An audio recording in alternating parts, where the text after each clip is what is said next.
everybody, it's John Duncan with Tejas Imagery and Media Services, and this video is really intended for our clients here at Tejas Imagery, but I'm probably also going to include this on our YouTube series just because it's the right thing to do. Helping people out is always the right thing to do, and we're all about doing the right thing. So anyway, let's move on. What this video is going to entail is it's intended to help our clients get the smoothest possible experience from your photo shoot, in your real estate photo shoot to be more exact. There are a lot of things that you can do and a lot of realtors don't realize. It's just you don't know what you don't know. So let's move on from there. What we're trying to do, it helps everybody out. If we can all be on the same page and try to make these things as smooth as possible. Number one, it's less headache for you, and that's ultra critical. Number two, it's less headache for your sellers, which might as well be you, because anytime we have an interaction with your clients, they are our clients as well, and we treat them just like we would our clients, which is family, okay? So that's just the way it is. That's the Tejas way, okay? So moving forward, it also helps things not get missed. It helps communication, and it just makes the process smoother and faster. So let's get into it. Let's talk about scheduling your photo shoot. First of all, this is when you realize that you're going to have a photo shoot come up. This is what you need to understand. From our perspective, we operate on a scheduling basis, okay? We allocate a certain amount of time for each shoot that we do, okay? If that's a silver package, we allocate a certain amount of time for that. If that's a gold package, we allocate a certain amount of time for that. If it's a platinum, we allocate even more time for that. So, and it's not uncommon that whenever we're at your shoot, we have to pack up by a certain time and get on the road so we can get to our next shoot, okay? So basically, we're not going to jeopardize our next appointment just so that yours can run over. We can't do that, obviously.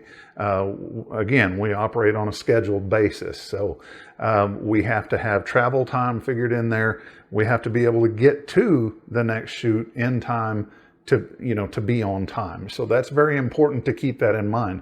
And the more we can follow this list of 12 basic items, the more we can follow this list, the better things are going to go, not only for you, but for us. Because if we arrive at your shoot and it's not shoot ready, we might just have to tell you, hey, look, I'm sorry, I don't have time to wait for your sellers to move everything from one room to another so that we can capture that one room, because that's going to end up making the listing twice as long to capture. And if we don't have time for that, if we've got another shoot coming up afterwards, what we're going to have to do is we're going to have to reschedule yours until it's shoot ready.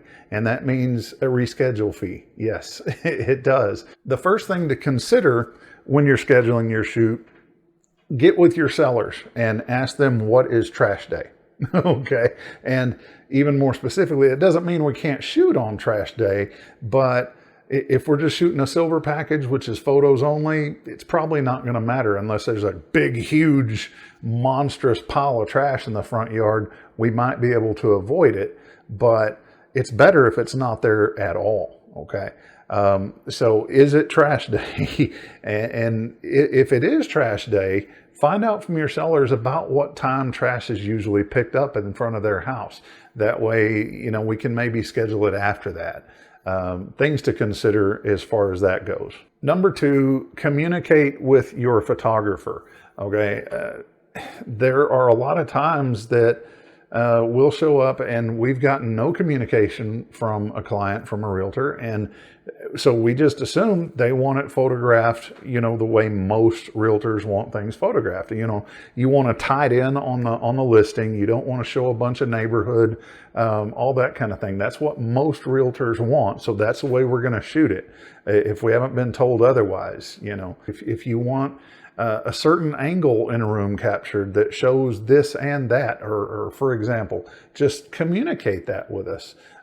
If you want neighborhood amenities captured, make sure we know that, and make sure we kind of know in a general direction of how to get to those amenities, because a lot of times we'll show up and they'll say, oh, I want the pool house captured, and it's a mile away.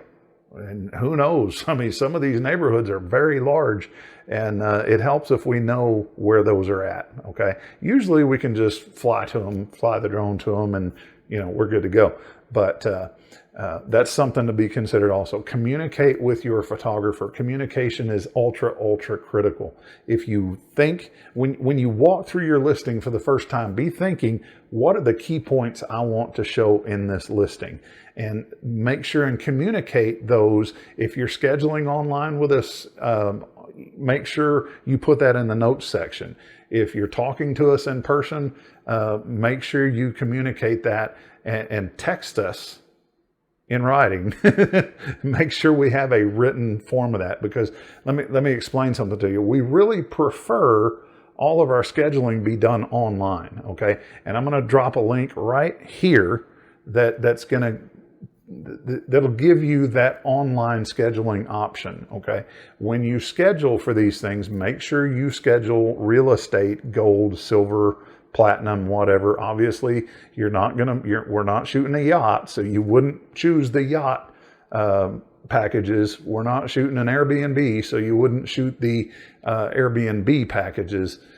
Make sure it says real estate, and make sure and put in those notes the highlights of what you want captured. Okay. We need that in writing. And the reason why is a lot of times when you guys call us, we are actively on the road traveling to another location. Now, hopefully that's going to be solved here very quickly, because we're going to have somebody answering the phones for us. But until then, man, that online scheduling is just the way to go. It's easier for you, really, and it's very convenient for you once you kind of understand how it works. And it also makes things a lot safer and easier for us. That way we're not trying to drive down I-45 and listen to everything you want done on this listing. And by the time we get to the listing 2, 3, 4 days later, we've forgotten all about what you said. Okay. It's a communication thing, and it's always better if it's written. And if you do call, I'll always ask you, make sure if you've got special instructions here, please text them to this number. And that way I have a written record of it that I can go back and look at. I realize none of us are meteorologists here. I have a tendency to call meteorologists weather guessers, because I don't think meteorologists know 3/4 of the time what's going to happen. So, especially in this area. But it's always good to check the forecast. If we've got most of the state that's forecasted for rain on this day, and it's a 70% or higher chance, it's probably not a good day to schedule photos. We can absolutely shoot when the skies are cloudy and all that kind of stuff. We cannot shoot exteriors if there is any rain or fog at all. We can't do it. Number one, the drone shots, it's illegal. Okay. FAA says we cannot fly in that kind of weather. Okay. The drones will handle it, but number two, if we did try it, you wouldn't like what you get, because there's going to be water spots all over the lens. So it's not a good time to capture. We do have to work around weather quite a bit. What we usually do for weather, if it is raining, we'll show up and we'll shoot the interior, because that's really a great time to shoot interiors, because you don't have that high contrast between the super bright sunny exterior and the darker interiors.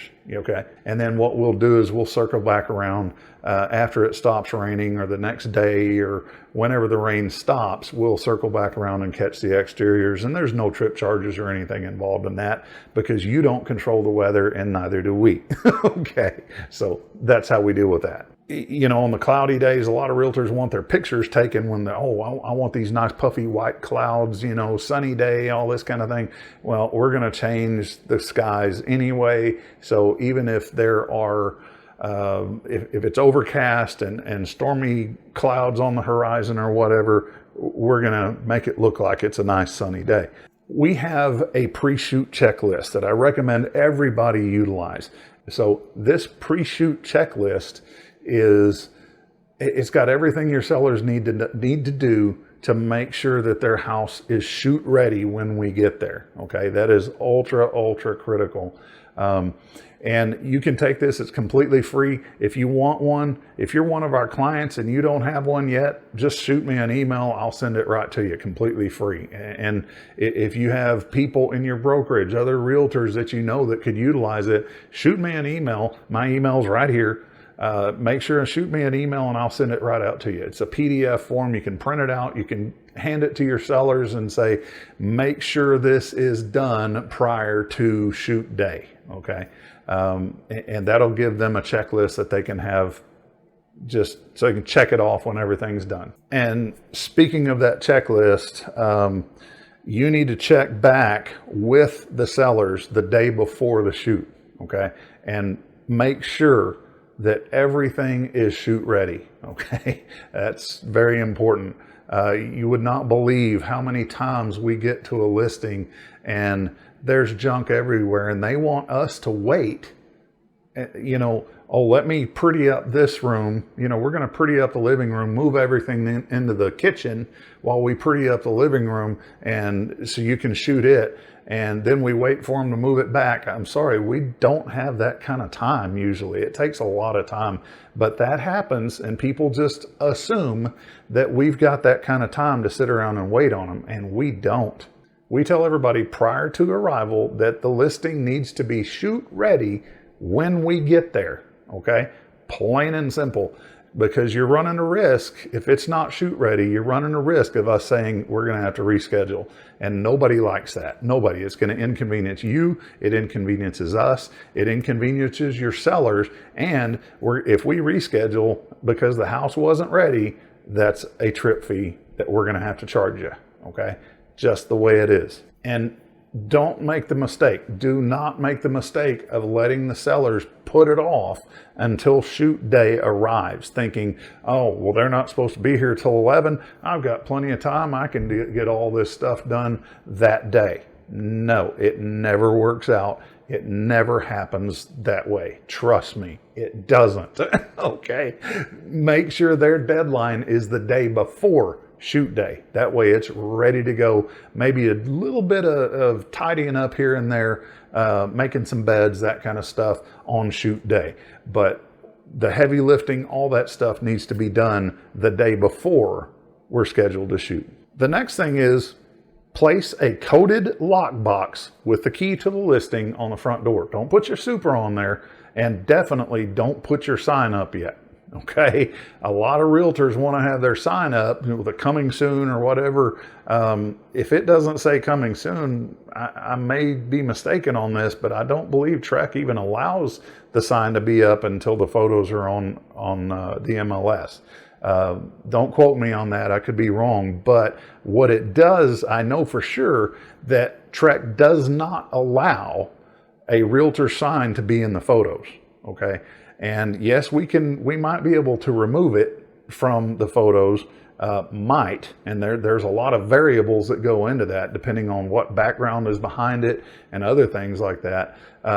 We might be able to remove the sign, but on the video, we're not going to be able to remove the sign. Okay. And that's all going on the MLS. That's going on your virtual tour.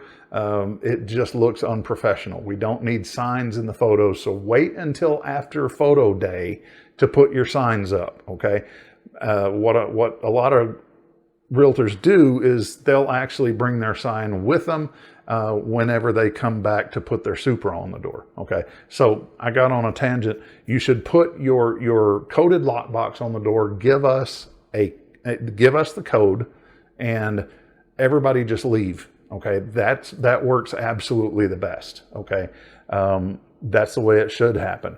Once everything is shot, the photos are all taken, you can swing back by, put your sign up, you're coming soon, all that kind of stuff, and then put your Supra on the door and replace that coded lock, that code box, okay? We do not have Supra. We tried to do the Supra thing for a while. Training realtors what we need to get into their Supra proved to be just too much. I mean, shackle codes and all that kind of stuff. A lot of our clients just, they don't get it. Okay. So we stopped paying for Supra. We now require the realtor to be there or the seller to be there. Even better yet, nobody to be there. And there's a coded lockbox on the front door. That always works the best. When people are on site, okay, that leads me to my next point. Make sure everybody's gone. Make sure pets are gone. Make sure the cars are out of the driveway. Make sure there's no basketball goal in the driveway, okay? That thing needs to be gone. It doesn't look good. It does not look professional. It distracts from the images of your listing, okay? So that basketball goal, we're not going to move it. I'm telling you that right now. It's going to be shot just like it is. We'll do some light staging, you know, moving pillows or something like that. But you have to also understand we're not movers and we're not cleaners. So when we arrive to these listings, you'd be surprised how many realtors expect us to move things around. And that $100 Walmart entertainment center, if we drop it and it gets broken, it just became a $5,000 Neiman Marcus furniture piece, showpiece, okay? And we're not gonna take that liability, okay? So please understand, we're not movers. We're not gonna move the stuff around. So that basketball goal needs to be moved. Otherwise, we're gonna shoot it just like it is, and it's gonna detract from the quality of your images, okay? On the day of the shoot, arrive early to the shoot. Now, let's say we're scheduled to be there at 11 o'clock. When I say early, I mean like 9 o'clock, okay? Be there early enough that you can walk through the listing, you can go through that checklist and make sure your sellers have done everything that needs to be done. That way, when 11 o'clock comes around and it's time for us to show up and shoot, we can show up, shoot it, and move on to the next one, okay? That does several things in your advantage. It keeps people out of the way. It lets us, we have a process that we shoot houses with. And when that process gets messed with, rooms get missed, people end up in photos, and there should never be a person or a pet in your photos. Now I do have one realtor that insists if there's a fur baby on scene that they be in the photos. Hey, to each their own. But pets need to be gone, people need to be gone, just us and the listing needs to be there. And then, like I said, after the shoot is done, swing by. All you got to do is take that coded lockbox off the front door, put your Supra on, put your sign up, you're good to go, okay? That keeps everything as smooth as possible. Your sellers can come back home, they can do whatever they need to do, and everybody stays happy, okay? So I hope these points have helped out. Again, we want to keep things as smooth as possible for you, your sellers, and us. Everybody, we want a win-win-win situation on these things. Thanks, guys. I appreciate you. I appreciate your business. Trust me, we want things to work as smoothly and as effectively as possible for everybody involved. Number one. Number two, we want a professional quality imagery process for you. It just makes things work so much better. Thanks again. I'll catch you guys later. John Duncan, Tejas Imagery and Media Services. Feel free to give me a call or an email or whatever. If you have any questions about this, I'd be happy to answer them for you. I'll catch you guys later.